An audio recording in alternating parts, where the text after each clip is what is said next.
Mandy stared at the well-dressed man standing in front of her, his words still echoing in her mind.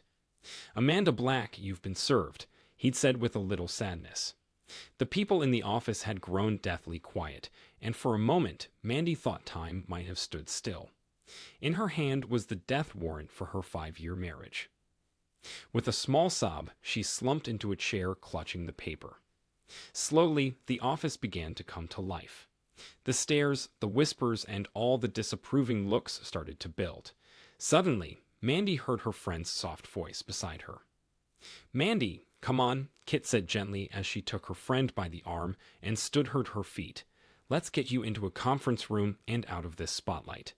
The raven-haired 30-something woman guided her friend away from the gawking stares of their fellow office workers. Those who had witnessed the show noted how Mandy had gone from a loud, flirty, fun-loving blonde to a beaten woman in just minutes. A few saw humor in the irony, others pity. Most already suspected the reason behind the divorce papers. "How?" I don't understand," Mandy stammered. Things had just started changing for the better. She clutched herself, as if her hug would give her more strength. Kit slid her arm around her, trying to comfort her friend. "I don't know, girl," Kit said gently. "Did Eric say anything? Any clue this was coming?" "Just the opposite," she managed to say between gasps. "It was like we were newlyweds again. I figure he was making up for all the wasted time he'd spent overseas." Kit flinched only slightly, but Mandy noticed it.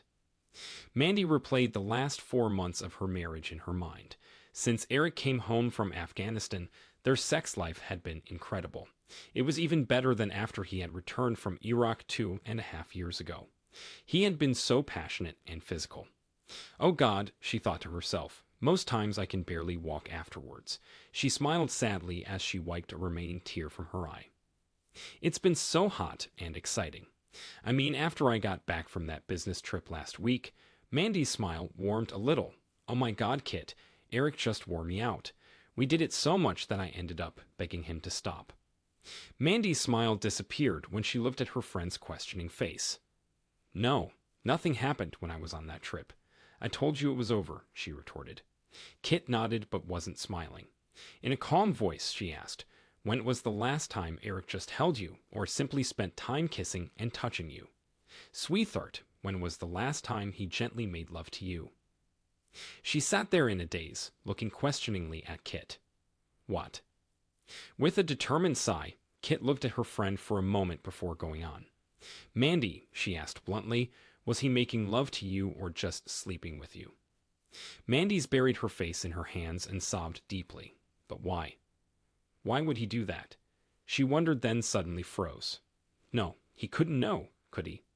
Slowly raising her head, she had a look of horror on her face. "Oh God, Kit," she whispered. "He knows. Oh God, please no. Please no." Tears began to fill Kit's eyes as she held her weeping friend. She knew Eric pretty well, and if he really did know, then this would get ugly. Eric nodded as he listened on his cell. "Thank you, sir," he finally said upon hearing his wife had been served and that the packages containing the pictures and legal documents had been delivered. Hanging up, he turned his attention to his laptop. With a simple click, he started the process that would change his unfaithful wife's life forever. "One shall remember for the rest of her life," he thought to himself as he picked up his cell phone and dialed. "Hello, this is HR," said a sweet young voice. "How may I help you?" "Mr. Davis, please," Eric said coolly. "This is Eric Black." "Oh, Mr. Black," the girl said quickly. "Let me transfer you." A few seconds later, Eric was speaking to a man who most had never seen smile. The conversation was brief. Neither man raised his voice, but the hostility was not missed by either of them. As Eric ended the call, he let out a deep sigh. Looking at his phone, he saw on the call log that his wife had already called him 5 times. Not yet, he thought, trying to steady himself. Not yet. There was a brisk knock on the conference room door. As Kit opened it, she immediately recognized the 3 individuals standing in front of her. The first was a well-dressed elderly man named Simon Samuels, the vice president and head of their branch. Behind him stood the imposing presence of John Davis, director of human resources. Kit couldn't miss the fact that Mr. Davis' face was bright red, and she swore that she could see heat coming off his face. Behind the two of them stood Anna Prescott, office manager and Kit and Mandy's supervisor. "Miss Garnett, we need to speak with Ms. Black," Mr. Samuels said, his face grim. "Thank you for your assistance, but please return to your desk." The three walked into the room and Kit left behind them, gently closing the door. "Ms. Black, we have a problem," Mr. Samuels began. Mandy walked quickly out into the parking lot, trying not to stumble. She held tightly to the manila envelope that Mr. Davis had given her. Inside were pictures, horrible pictures of her and Sean Thompson, a business manager from the third floor. Mr. Davis had briefly recapped his discussion with Eric. Eric was threatening to make public the fact that the company had not enforced their code of conduct policy. He told Mr. Davis that he'd discuss it with his future ex-wife at home before he decided on whether to pursue any possible legal actions.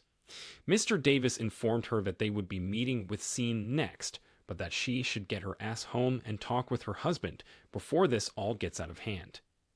He had also informed her that they would all sit down with her and discuss her future with the company tomorrow, after she had met with her husband. Mandy had a difficult time finding her car because she was still crying so hard. The bright sunlight glared off of the cars, making them a little more difficult to identify. However, her car should not have been that hard to find. The big black Hyundai Santa Fe was not easily hidden. Mandy crawled into it, remembering the fights that had led up to Eric finally agreeing to lease the car for her. He conceded just before he'd left for Afghanistan. She wiped her eyes, put on her sunglasses, and took off for home. A man in an old Chevy sit-in parked close by picked up his cell. "Thanks, Bob," Eric said calmly. No, that's all. "Please tell Ron that you guys did a great job and deserve the bonus. Thanks again. Goodbye." Looking down at his laptop, Eric sighed again. Just one more call. He thought to himself, just one more, and there would be no turning back. But why would he even want to go back? All that was left was an unfaithful wife that tore his heart out and a shattered marriage that he would never be able to put back together again. Eric shook his head and took out a prepaid cell phone. This last call needed to be untraceable. He dialed quickly, then waited. First ring. Second ring. Third ring, a soft click, and then silence. Eric sat, emotionless, as he stared at the video feed on his laptop. Finally, after several minutes, a tear ran down his cheek. Mandy pulled the big SUV out onto the interstate and groaned. She had hoped she would be able to avoid the rush hour traffic. She hadn't. She pounded on the steering wheel. At this rate, she knew that her usual 30-minute commute would take over an hour.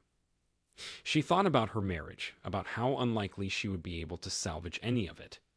Eric had found out about her affair. Before Iraq, he might have been able to forgive her, but not now. The pictures had been taken while he was away in Afghanistan. She sobbed, realizing what he must think. Even though the chances were remote, she had to try to save it, simply because she still loved him. A funny way of showing it, though, huh? She chided herself. Cheating on him not once, but both times he had gone overseas to serve his country. She shook her head quickly, as if trying to push back the guilt and shame, but the tears began flowing again. Trust was not something that came easily to Eric. His childhood had been a hard one. His father had run out on him and his mother when he was little, and his mother was an alcoholic. In the 5 years they'd been married, Mandy had only seen his mother twice. Once at their wedding, and once when their son was born. It had taken him years to trust Mandy. When they had met in college, she'd known he was a soldier. She thought she had accepted that. He'd already served 2 active years and was well on the way to receiving his engineering degree. They had dated a year before Eric asked her to marry him. She could still hear her father's reaction. "No, Mandy, this has nothing to do with Eric," her father had said. "I think he'll make a great husband. It's more about you. I don't know that you'll make a good military wife. Now, don't get mad, honey, but it's hard to be a good husband or wife when your spouse leaves for a year." Mike Lomax, Mandy's father, had served in the Navy for 4 years when Mandy was little. She still remembered the fights her parents had gotten into during that time. She'd always known that he and her mom had had a rough time of it, and that he didn't want that for his little girl. "You were right, Daddy," Mandy sniffed as she shook her head. "You were so right. I made a terrible soldier's wife." They had bought a very nice starter home, and Eric had settled into a nice engineering position. Life looked so very promising, and then Uncle Sam called. When he got the news of his deployment, she had berated him mercilessly about him abandoning her. To make things more difficult, when Eric left for Iraq, she was already 4 months pregnant. Mandy wiped her eyes as she crept through traffic. She remembered the loneliness she'd felt as she went on with life without Eric there. Sure, her mom and dad had done their best to help, but the sleepless nights alone had eaten at her. She had needed Eric to hold her during that time, to hear his voice whispering it would be all right, but he wasn't there. She knew that she was being selfish, that being gone while she was pregnant had torn him apart also. But that hadn't made the nights less cold and lonely. Her mother had moved in the last month before the baby was born, and that had helped some. Mandy and her mom, Lisa, had a very close relationship in most areas. Their personalities were so very close that it seemed more like they were best friends rather than mother and daughter, but there were some things that her mom just wouldn't talk about. The details about her marriage during the time her dad was in the Navy were one of them. When Mandy would try to push the subject, her mother would always become very upset. Eric got to come home on R&R the day after Randy was born. For a brief moment, it was like we were a real family, Mandy thought, but it didn't last.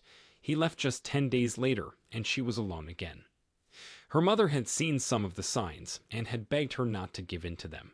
She continuously harped on the damage just one mistake could do to so many people's lives. Of course, she wouldn't go into any detail, but Mandy suspected that her father may have had an affair. They were always pleasant and polite to each other, even friendly, but never passionate. It was more like they were friends living in the same house. Mandy remembered how she had fought the depression and loneliness for months after the birth. Going back to work helped at first. Then she was assigned to a project with Sean Thompson. Where Eric had rugged boy-next-door good looks, Sean could have been a male model. His smooth baritone voice and beautiful smile had made Mandy's heart skip a beat whenever he'd enter the room. He carried himself with such confidence and had such an impressive air about him. She knew he was married to an attractive, wealthy socialite from New York. They and their children had just moved to the area a couple of years earlier. She had even met his wife once at a company party. She was beautiful in a cosmetically enhanced way, and her personality was perfectly suited for one of those housewife reality television shows. But it just made Sean that much more exciting. Just a month after they had begun working together, she wilted under the temptation. Wilted, she grimaced. That's bullshit. I was the one flirting with him. A short 2-day business trip with the project team had provided the opportunity to turn that flirting into a full-blown affair. They met several more times, but she ended it shortly before Eric came home. Eric returned changed. The carefree, country boy part of him seemed to have died. She knew his tour had been difficult, and that he'd lost some close friends while he was over there. She even remembered the call from him a day after the worst had happened. The Humvee in front of him had hit an IED, killing 3 of his friends and maiming another one. Eric had taken it hard. Mandy remembered just letting him cry on the phone because there was so little she could say that could comfort him. She even got choked up telling him how much she loved and missed him, mostly because she truly meant it, but partially because of her shame from being with Sean just 5 days earlier. She had spent the first several months after his return just holding Eric, trying to nurture him back into the man he had been before he'd left. There was no doubt in her mind that she loved him, and her affair with Sean was just a season of weakness. Then, just when things seemed to be going so well again, his deployment orders to Afghanistan came through. She was crushed. Not surprisingly, 2 months after he left, she found herself back in Sean's arms. She knew there was no excuse for it, but in the end her guilt was trumped by her loneliness and fear. She had pursued Sean again, and it had taken all of her charms to get him away from that succubus in marketing that he had started up with after their affair ended. She felt her face flush with the shame of what she had done. Of course you're ashamed, but it didn't stop you, did it? Mandy scolded herself. She tried to fight back the tears, but failed, feeling her self-loathing pouring out with each one. Scene had spent several weekends staying at her house. He had even managed to get her on another project with him. For a moment, Mandy had even considered leaving Eric. Then reality set in. She, Randy, and her parents had gone to Fort Bragg, North Carolina to meet Eric when he came back for R&R. The trip there was tense, to say the least. Mandy was sure her parents suspected the affair, but they hadn't confronted her about it yet. Then she saw Eric and every care fell away. When he held her and kissed her, she remembered why she had married him in the first place. They spent every hour rekindling their marriage and strengthening their family. Mandy smiled weakly when she thought of that time. Eric had been so passionate, so tender, so incredibly loving. She had sworn to herself at that moment that she would remain faithful to him for the rest of her life. Then Eric had told her he wasn't going to re-enlist, that within 4 months after he returned from Afghanistan, he would be a civilian. She had wept openly knowing they were soon going to be a real family again. After she had returned from Fort Bragg, she broke off all relations with Scene, much to his frustration and anger. She poured everything she had into preparing for Eric's return. Mandy had even started seeing a doctor about her fears and loneliness. She was diagnosed as clinically depressed and had begun counseling and medication. As the months went by, she felt herself getting stronger both mentally and emotionally. She swore each day that she was going to make up for all of this by being the best wife Eric could have ever hoped for. Finally, when he returned several months later, she had made good on her vows. She had denied him nothing, not her body, her attention, nor any part of her love. Kit was right, though. Things had been different when Eric had returned home this time. He was more guarded and didn't share his heart as freely. She had just thought it was because of the things that had happened when he was overseas. Now she began to realize he had already known about her affair, and that thought terrified her. Solemnly, Eric stared out the window, watching the gentle rain fall on those unfortunate enough to be caught in it. He could tell that the little cloudburst wouldn't last very long. Soon the sun would be shining again. Not soon enough, Eric thought to himself. No, not nearly soon enough. He watched the little dot on the laptop screen. It had been stationary for a while, but was now finally moving. His wife's SUV was still caught in traffic, but was now making progress. With a deep sigh, he looked at his watch. It was time to make the call. Depending on what was said, this could be the last time he spoke with the woman he had deeply loved for the last 6 years of his life. Mandy almost jerked the steering wheel when her cell phone rang. A quick look told her it was him. She said a short prayer, took a deep breath, and answered. "Eric?" "Yeah, it's me," he replied. "Baby, please," she said as she tried to stifle sob. "Please let me try to explain, to tell you how sorry I am. Baby. Eric." There was only silence. "Sweetheart," she said, "are you still there?" "Yeah, for the moment," he replied curtly. "Honey, where are you? Are you at home with Randy?" "I don't have a home, Mandy," he said, his voice betraying his pain for only a second. "You took care of that. Where are you?" "It doesn't matter. I'm just waiting." "For me." Her voice was hopeful. "Like you waited for me, honey." Mandy couldn't contain the sob as it caught in her throat. She had never heard so much pain and anger in his voice before, and certainly never directed at her. "Eric, please, there's so much to say. I've screwed up so badly, I know I have, but I need to talk to you. There is so much I need to say to you. I love you, baby, only you." There was only silence on the other end of the line. Then he spoke. "All right, Mandy, say what you need to, but I doubt it's going to change anything. You've been sleeping with some other guy while I've been away. Not once, but many times. So just what the hell do you think you could say that will make any difference? Please, Eric, please, for our sake." She begged through her tears. "Don't give up on us before I see you, please, baby." "Don't give up?" he hissed. "Like you did on us." "No," she screamed over the phone. "I know what I did doesn't look like it, but I never gave up on us. I was alone and scared. I know it's no excuse, but I was. But I still love you and I believe in us, baby. I really do." "Are you serious?" he said, surprised. Eric paused for a moment, wondering if she actually believed what she was spewing. Are you saying you didn't give up on us when you were making love to him? Tell me how in the world you could even begin to think that wasn't giving up on us. All she could do was cry as she crawled through traffic, trying to get to him as quickly as she could.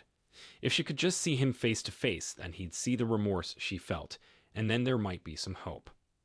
He continued bitterly. I finally got the proof my wife was cheating on me while I was in Afghanistan. Lucky for both of us, I guess. I think I might have killed you and that dude if I'd found out while I was stateside. After a few seconds, he sighed. Amanda, this will be our last conversation. If we get disconnected or either one of us gets put on hold, then there won't be another one. Eric, please, she pleaded. We can go to counseling. We can get through this, baby. We really can. He continued. Listen, there are a few things you need to know before you get home. First, I've cleaned out all of our accounts and maxed out all the credit cards. I figure you've screwed me over for the past 3 years, so I'm returning the favor. He ignored her gasp. You can keep the house since I'm sure I can still smell him in our bed. I packed up the things I wanted. It ended up only fitting in a single suitcase, so the rest is yours. You can keep your SUV, though I'm not sure how you'll pay for it since I'd suspect you'll be fired tomorrow. I've sent those pictures to all of your coworkers, family, all of our friends, and even our church. Plus, I've submitted them and a bunch of video to several adult sites, along with all your information. I'd suspect that you'll be very popular soon. Oh, Eric, no, Mandy sobbed. Why? Why wouldn't you wait until we had talked? I did wait, Mandy, he said calmly. I waited 4 months after I got back, but you said nothing. And wouldn't have said anything if you hadn't had been caught. Isn't that right, baby? What could she say? He was right. As for your little boy toy, Eric sneered, I almost paid him a little visit. But after meeting with his wife a few times, I don't think that it will be necessary. That is one vindictive woman. You might want to give Scene a little heads up. He'd better run. Seems his wife's family has some interesting connections with some very shady people. It wouldn't surprise me if little Scene doesn't get through the year without having an accident. She'll probably come after his little sluts, too. Oh, wait. That would include you too, wouldn't it? Eric, please, give me the chance to make this up to you, please. Mandy's cell phone beeped. Looking at it, she recognized the number. Eric, it's Mrs. Johnson from next door calling. I told you, if you disconnect, we're done. His tone was threatening. Startled, Mandy replied softly, Okay, baby. I was just concerned that maybe something had happened to Randy. Randy's fine, Eric's voice softened. He's with me right now, and he's sound asleep. She sighed in relief and let the call go to her voicemail. Speaking of Scene's wife, Victoria, he said calmly, while you two went out on your little business trip last week. He was interrupted by Mandy's cell phone buzzing again. It was another neighbor calling. Sweetheart, it's Mrs. Wilcox. Are you sure Randy's okay? Yes, both Randy and I are perfectly all right, Eric said with an eerie tone that made Mandy begin to panic. He chuckled. Now, about Victoria Thompson. She's quite something. While you and that butthole were finally acting like you should have been for the past 3 years, I was spending 2 days getting to know his wife, intimately. Mandy gasped as she felt both the anger and hurt from hearing of her husband's betrayal. Her tears began to flow again. I'd like to tell you she's a hell of a lot better in bed than you were, but the truth is that she isn't, he stated. Between her whining and her bitching about everything she wants and where and when to do it, hell, that just took the fun out of it. I'm sure Scene would agree. So congratulations, Mandy. You've won the Best Cheater award. Eric, stop it. Please, Mandy begged. Please, just stop. She began sobbing again. She slammed her small fists against the steering wheel, screaming profanities at the surrounding cars as they crept forward. Slowly, she regained her composure as she wiped away the tears of frustration. All right, Eric, she sniffled. You win. You've got your revenge. You've broken me. She paused, waiting for him to respond, but only heard silence. But I still love you, Eric, she said softly. There's no excuse for what I did. I know that, but all I'm asking is the chance to make it up to you. I'm begging you, please. Please let me explain myself. There are some medical issues you should know about. If you ever loved me, please meet with me. Please, baby. Medical reasons. He snorted. Postpartum depression, clinical depression, bipolar disorder. Hell, try post-traumatic disorder. In the end, it doesn't really matter, does it, Mandy? You still went and slept with some other guy. How did I find out? It really doesn't matter. Once I did, I hired some people to watch you. They did one hell of a job, too. They tapped phones and planted cameras all over our house, even put one in our bedroom. Oh, Eric, she cried. Do you really hate me so much that you could do all of this? Isn't there even the tiniest bit of love left? Well, there was, he replied quietly, before I watched that video of you and him in our bed. Do you remember that time, Mandy, the time that Randy walked in on the two of you? Mandy gasped. Oh, God, no. Please not that. Eric's voice was strained as he fought to control his emotions. Image how I felt as I sat there and watched as my 2-year-old son called another man Dada. Anything I felt for you died right then as I watched you lift our son into bed with the both of you. Darn you, woman. Eric's voice cracked. I guess I was lucky that I didn't see that until after we had spent time at Fort Bragg. When I saw that I was shattered, I almost lost it over there, and that's a place you can't afford to lose it. Eric looked down at his laptop and saw that Mandy was almost home. A cruel smile distorted his handsome face as he continued in a chilly tone. And as far as hurting you, Amanda, I haven't even started yet. I've still got a few surprises left. He heard Mandy gasp. Oh, my God, she whispered. Mandy pulled her SUV over to the side of the road and watched in horror as flames engulfed what had once been their home. Like I said, Amanda, the house and everything left inside it is yours. Mandy began to shake, still not believing her eyes. Darn it, Eric, what did you do? That's a rhetorical question, isn't it? Eric said with a smirk.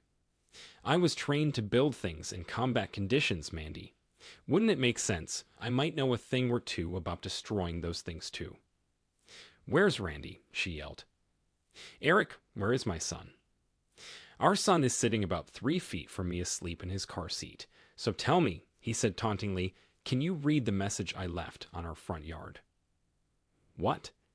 She stammered. What message? Oh my God. Eric chuckled. I wasn't sure people would be able to read it from ground level.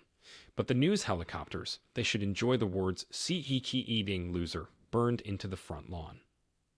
I wouldn't count on a lot of sympathy from the neighbors, he continued. I had those pictures posted around the neighborhood and paid some teenage boys to distribute extra copies up and down the block. He stopped for a few seconds and listened to his wife weep.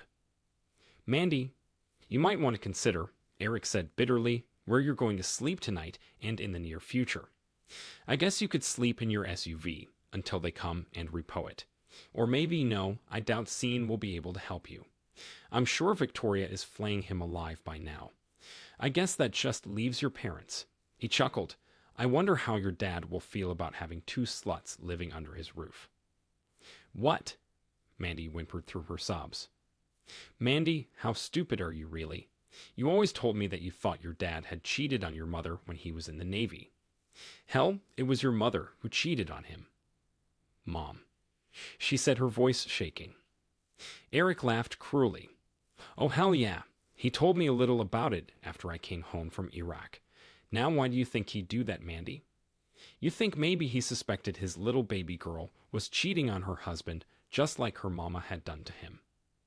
But unlike your father, Eric continued, I can't live with a cheater of a wife the rest of my life.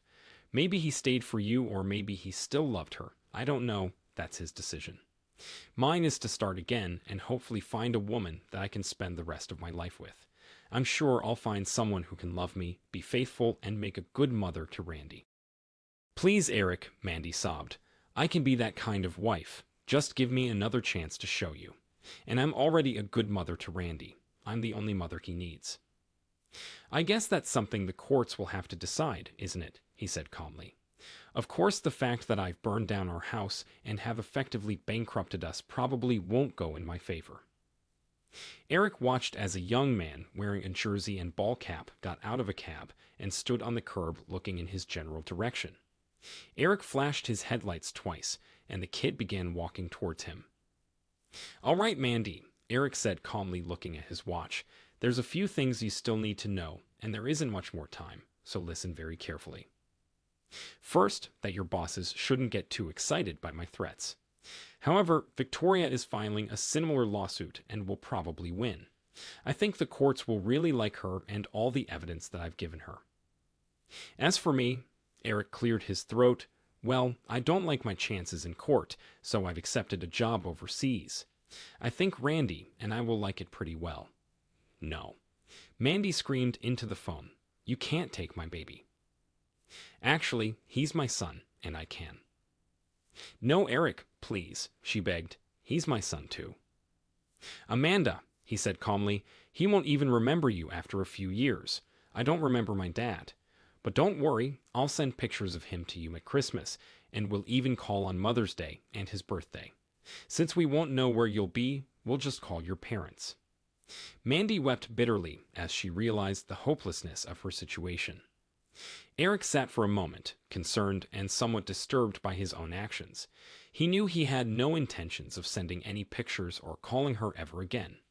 The thought of her waiting desperately for calls that would never come and reliving this revenge for years to come was crueler than he had previously thought himself capable of. "Goodbye," he said coldly. "I hope you rot in hell." He wiped a tear from his cheek, listening to her hysterical screaming, begging for her son as he hung up. "Captain Black?" the kid in the jersey asked, standing in front of him. "Not anymore," Eric smiled weakly. "I'm just Eric Black." "Well, at least for a little bit longer." The young man grinned and handed him the manila envelope that contained account numbers and passwords to the offshore bank accounts that his funds had been deposited in, minus, of course, certain fees. "Here are the passports, picture IDs, and airline tickets for Marcus Gray and his son Michael Gray," the teen said, smiling.